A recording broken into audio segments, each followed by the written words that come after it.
그러면 첫 번째 주제로 가겠습니다. 구독 그리고 여러분 엄지 꼭 많이 눌러주세요. 감사합니다. 자, 그러면 첫 번째 주제. 추미애가 이제 청와대하고 이제 갈등을 이제 뭐 벌일 거다 하지만은 사실은 추미애는 그럴 만한 솔직히 말해서 군번이 되지 않습니다. 추미애의 그 역사를 여러분이 쭉 보시게 되면 아시겠지만 추미애는 친노가 아닙니다. 당연히 친문도 아닙니다. 자, 친노에서 변형된 말하자면 그 이종 교배된 게 친문이다. 그래서 친노의 가장 나쁜 점을 갖고 있는 것이 친문이다. 이렇게 제가 아는 그 오랜 제야에 있는 분이 이렇게 얘기를 했습니다. 그 친구는 참 좋은 친구인데요. 자, 그런 점에서 추미애는 친노도 아니었던 거죠. 추미애는 그러면 어떻게 되냐? 추미애는 친 DJ, 친김이었습니다. 그래서 DJ가 추미애 남편이 원래 정치를 하고 싶어 했어요. 근데 이제 부부를 보고는 추미애를 보고 그냥 홀딱 깬 겁니다.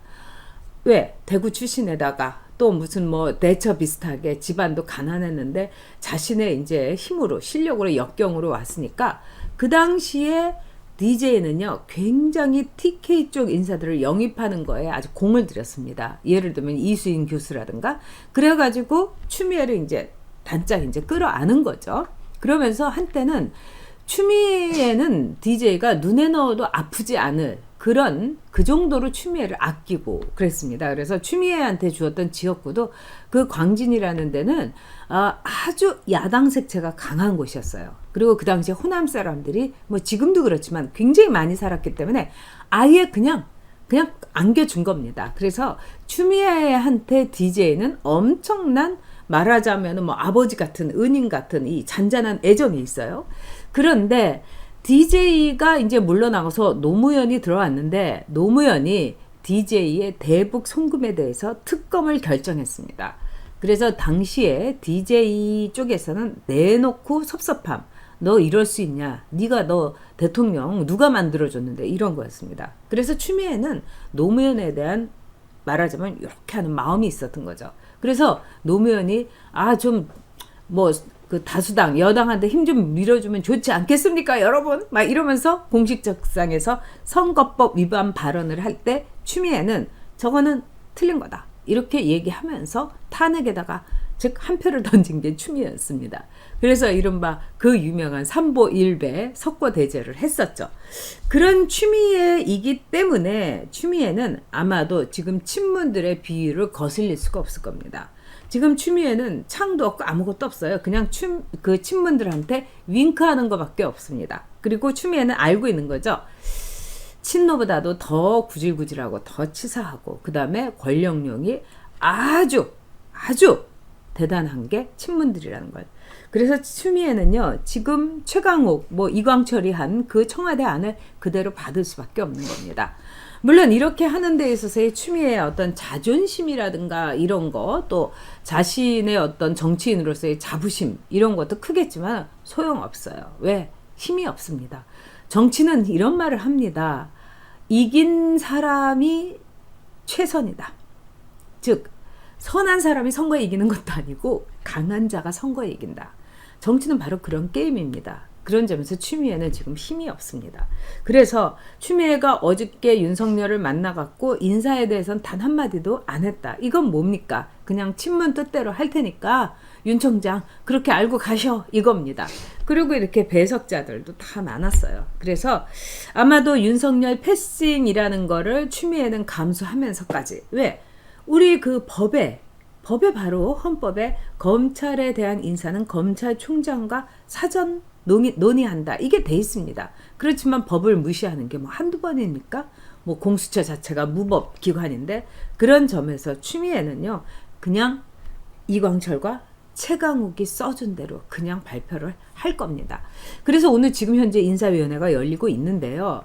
이 인사위원회가 열리고 나면은 빠르면 오늘 아니면 내일 발표한다 하는데 오늘 발표할 겁니다. 제 생각엔 그래요. 그리고 두 번째, 이 인사에 있어서의 가장 중요하게 궁금해하는 거는 뭐냐? 서울중앙지검장만 하나 딱 얹어놓고서 다 컨트롤할 거냐? 아니면은 그 밖에 지금 정권에 대해서 칼을 대고 있는 인사까지 그냥 검사장급 그냥 8명을 그냥 싸그리 바꿀 거냐? 여러분은 어떻게 보세요? 저는 싸그리 바꿀 거라고 봅니다. 왜? 지금 청와대는 굉장히 초조해 있고요. 우리가 이렇게 힘이 세다는 거를 검찰에도 보여주고 경찰에도 보여주고 민주당에도 보여주고 무엇보다도 자유한국당 야당에도 보여준다는 게 아마 청와대의 속셈일 겁니다. 그리고 모든 일을 하는데 정치에서는요. 아무리 대단한 일이라도 개개인의 캐릭터 이게 굉장히 중요합니다. 지금 친문이 어떤 캐릭터인가를 보세요. 그리고 이거를 매만진 최강욱이라든가 이광철이 어떤 캐릭터인지를 보세요. 무지막지한 정말 사냥개 중에서도 그 진흙탕에서 굴르면서 땅에 떨어진 아주 지저분한 고기라도 그냥 딱 떨구면 그거 얼른 덥석 무는 그런 캐릭터를 갖고 있습니다. 그렇기 때문에 자기네들이 갖고 있는 칼을 마음껏 휘두르면서 진짜 자기 얼굴에 피가 튀고 뭐가 튀다 하더라도 복수 혈전을 벌일 겁니다. 그렇기 때문에 이번 인사에서 추미애는 아바타다. 그리고 이번은 문재인의 말하자면 구원을 푸는 말하자면 복수 인사가 될 거다. 이렇게 볼 수 있습니다. 자, 여러분께서 이 써니리님에서 진짜 사악하다 이런 말 하셨죠? 맞습니다. 그 다음에 세터63님 국민적인 저항에 부딪힐 거다. 그렇죠. 이거는 세터64님 말씀대로 국민적 저항은 결국 뭡니까? 현재 수사를 하고 있지 않습니까? 뭐 고용건이니 뭐 한동훈이니 검찰의 에이스 칼잡이들이 근데 그거를 그 사람들을 다 잘라서 한직으로 보낸다는 거는 수사를 방해하는 것 수사를 말하자면 못하게 하는 거죠.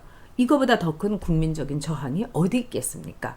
그래서 검찰 노선은 손발 다 잘렸지만은 검찰의 조직은 지키겠다. 이런 생각으로 아마 이 굴욕과 이 수치를 견딜 겁니다. 자, 여러분들께서 정말 이 걱정 많이 하고 계시죠? 네. 자, 남궁 영웅님께서 도둑한테 인사권을 맡기는 나라가 어디 있습니까? 와, 진짜 이 글을 읽는데 남궁님의 글을 읽는데 제 가슴이 왜 이렇게 찢어질 것 같습니까? 저는 정말 이런 나라에서 살게 될 줄은 몰랐어요. 자, 이 크리스틴 윤님께서 추미애도 권력 앞에서는 아무것도 아니죠. 그렇습니다. 그리고 이제 윤석열의 거취가 이제 문제죠. 근데 윤석열은 저는 끝까지 버틴다의 한 표. 여러분도 윤석열이 끝까지 버틴다에 힘을 실어줘야 됩니다. 그러니까 오늘요. 오늘 내일 뭐 아무리 황당한 인사 정말 피비린내가 나더라도 대검 게시판에 저도 이제 갈 겁니다만 가갖고 글 올려주세요. 윤석열 끝까지 버텨라. 당신이 그 자리에서 버티는 것 자체가 우리 국민에게 힘을 주는 거다. 그리고 우리 다 알고 있다. 이렇게 글 많이 올려주시기 바랍니다. 그리고 윤석열은 왜 버텨야 되냐. 윤석열은 검찰 조직을 굉장히 사랑하는 사람이고요. 그 다음에 자신과 같이 일했던 후배들이 다 모가지가 잘려갖고 막 여기 널브러져 있는 걸 보면서 아마 가슴에 피눈물이 흘릴 겁니다. 근데 윤석열의 사람이 우리가 역사를 공부하는 거 이제 어떤 분들이 저한테 그러세요. 앞날을 예측하고 이게 참 중요하고 뭐 경제라든가 막 이런데 그거 어떻게 하냐고. 저도 옛날부터 책을 읽는 저의 최종적인 목적은 무엇이었나? 앞날을 말하자면 예측하기 위한 거였습니다. 그래서 제가 책을 열심히 읽고 공부를 많이 하고 지금도 그런데 앞날을 예측하기 위해서 가장 유용한 수단은 뭐냐? 과거입니다. 역사입니다. 그리고 정말 5년, 7년 전만 이렇게 봐더라도 그때 어떻게 됐나를 알면은 지금을 알 수가 있어요. 자, 윤석열이는요. 말하자면은 국정원 댓글 사건이라든가 굉장히 정권에 대해서 반한 그 수사를 했을 때 한직으로 밀려났어요. 그래서 7년을 여러분 한직으로 이렇게 계속 떠돌았어요. 그러면서 이제 혼자서 이제 술 마시면서 울분을 사겼겠죠. 그렇지만 윤석열은 절대로 사표내지 않았습니다. 그렇기 때문에 지금 윤석열은요, 검찰총장의 자리를 지킬 겁니다. 그래서 내가 어떤 굴욕과 수치를 말하자면 견디는가를 우리 후배들과 국민들에게 보여주겠다. 그런 심정으로 있을 겁니다. 저는 그런 윤석열의 결단을 지지합니다, 여러분. 아니, 그 사표내는 거 쉬운 거예요. 그리고 사마천의 그 사기를 이제 여러분 이제 저는 그 책을 참 여러분께 권하고 싶은데 사기만 제대로 독파를 하셔도요 다 할 수가 있습니다. 근데 사마천이 원래 이제 이 죽거나 이 반역죄로 억울하게 이제 들어가 가지고 모가지가 돼서 네가 죽거나 명예롭게 죽거나 아니면 궁형을 받으라고 했어요. 궁형이라는 건 여러분 남성의 상징인 부분을 제거하는 아주 수치스러운 형입니다. 그러니까 대부분의 남자들은 차라리 내가 그냥 죽겠다. 말하자면은 이 내시처럼 내가 살지 않겠다 했는데 사마천은 궁형을 선택했습니다. 왜? 더 쓰기 위하여. 그래서 사기를 쓸 수 있었습니다. 자, 그래서 저는 윤석열 총장이 끝까지 살아남아서 자리를 지키기를 원합니다. 진짜 와신 상담해야 되는 거죠. 네. 오늘 레베카님 말씀대로 황장수 앵그리버드 이 회원들이 윤석열 지지 모임 집회를 한다고 이 현지님은 홍콩에 계시는데 아마 지지하고 참가하고 싶으신 모양이에요. 6시 30분이라고 합니다. 그러니까 여러분들께서 같이 해주시는 것도 좋다고 저는 지지합니다. 저도요. 황장수 이 대표님 저는 아주 훌륭한 분이라고 생각합니다. 그래서 앵그리버드 여러분 확실히 하시고요. 자, 그렇다면은 또 하나 우리가 얘기할 게 있습니다. 자, 이제 검찰은 어떻게 대항할 건가입니다. 검찰은 지금요 아주 그냥 술렁이고 있고 흉흉하고 그 다음에 대부분의 이 검사들이 사표를 다 호주머니에 양복 호주머니에 갖고 다닌 지 오래됐다고 그럽니다. 그래서 300명의 검사들이 말하자면은 이 검란을 한다 뭐 이런 소문도 있었고요. 또 지금 검찰은 살아있는 게 아니다 뭐 이제 이런 생각 할 겁니다. 그런데 지금 검찰에서 또 하나 갖고 있는 게 뭐냐면 최강욱 카드입니다. 사실 이왕철도 그렇고 최강욱도 그렇고 이 사람들 다요 검찰의 수사 대상입니다.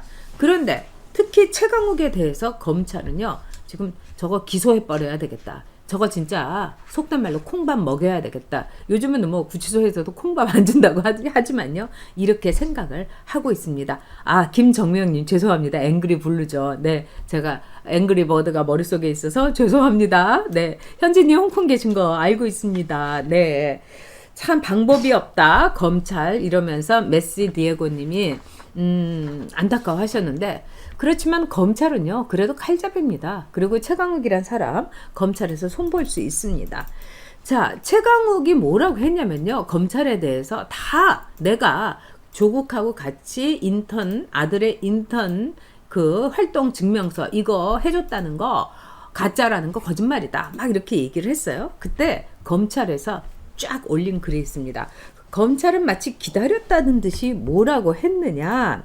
최 비서관에게 이와 같은 불이익을 언급하며 출석을 강제했거나 협박했다는 보도는 검찰의 신뢰성을 훼손한 거다. 그리고 이렇게 쫙 점잖게 깔으면서 두 번째 뭐라고 했냐면은 그 아들 뭐 전화 한번 띡 걸어가지고 걔 못 봤는데요 뭐 이거 갖고 한 게 아니라 거기에 있는 변호사부터 해가지고 행정직원까지 우리는 쫙 진술을 확보했다. 이거 최강욱이 으시으시 떨 겁니다. 이거 굉장히 중요한 포인트예요. 즉 검찰은 빼박 증거를 했다는 겁니다.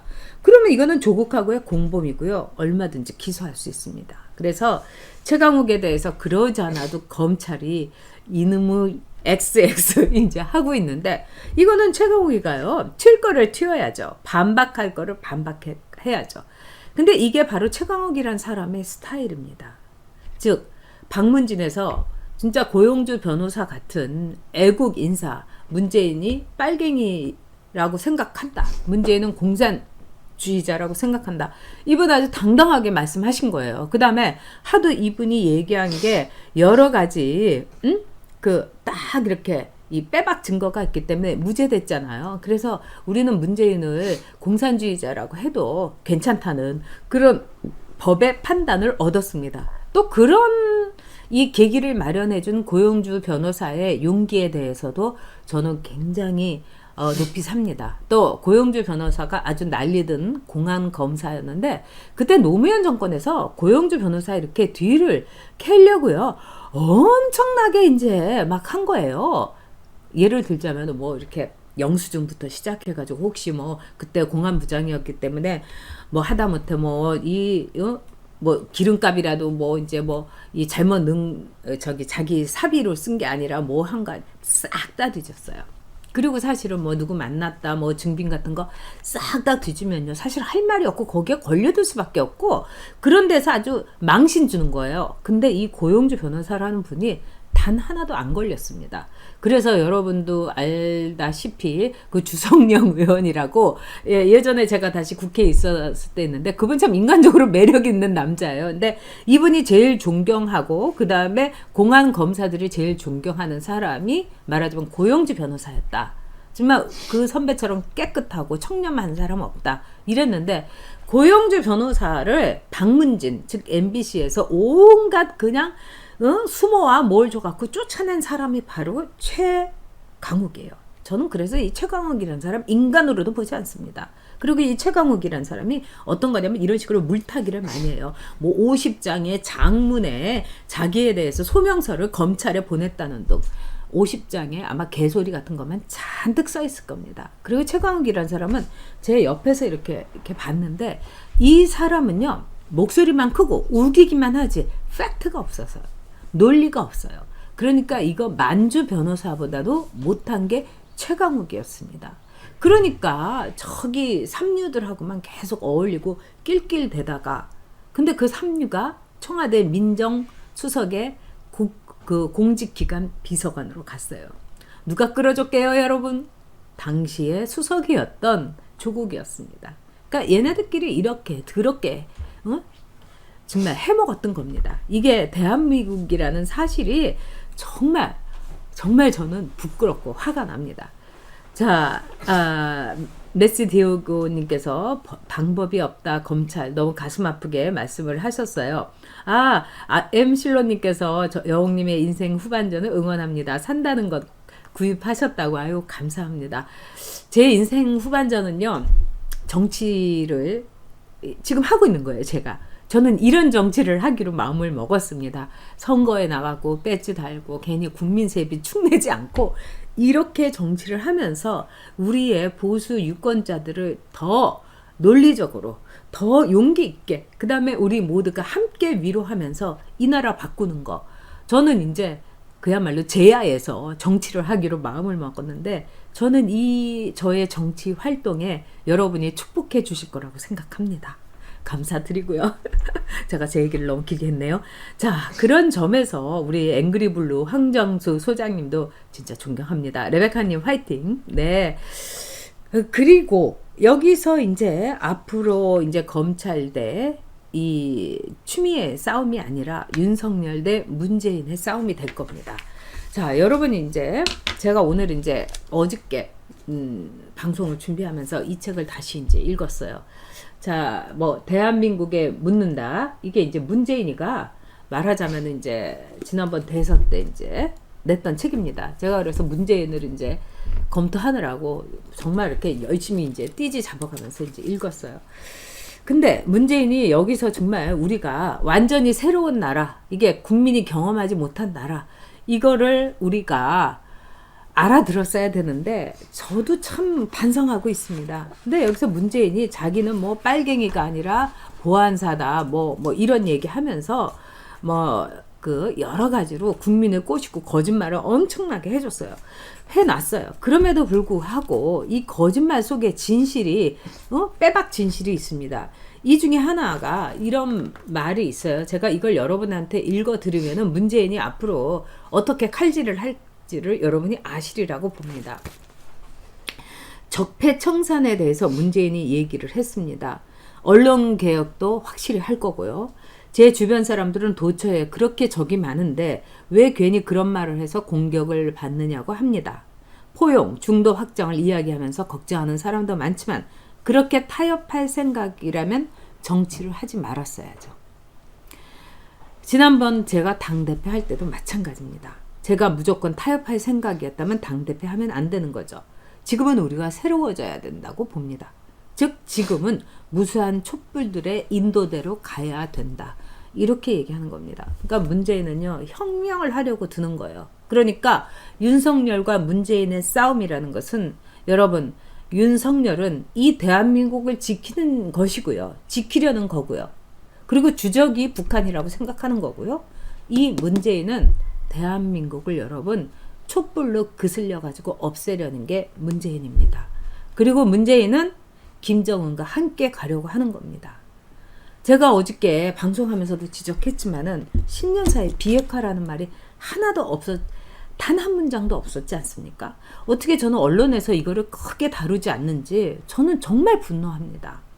비핵화 이거 하나 하겠다고 해갖고 그렇게 수많은 사람은 꼬셔놓고서 비핵화를 포기하고 김정은의 핵 보유에 손을 들어준 겁니다. 그래서 어저께 문재인의 10년사라는 건요 굉장히 의미심장한 겁니다. 저는 너무나 붕괴하고요. 이거는 용서할 수가 없는 겁니다.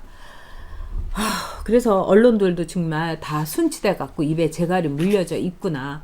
그리고 왜 정말 조선일보라든가 중앙 중앙은 그렇다 치더라도 동아일보도 왜 이 비핵화에 대해서 10년사에서 단 한마디도 안 나온 거에 대해서 사설을 안 쓰는지 전 정말 분노합니다, 여러분.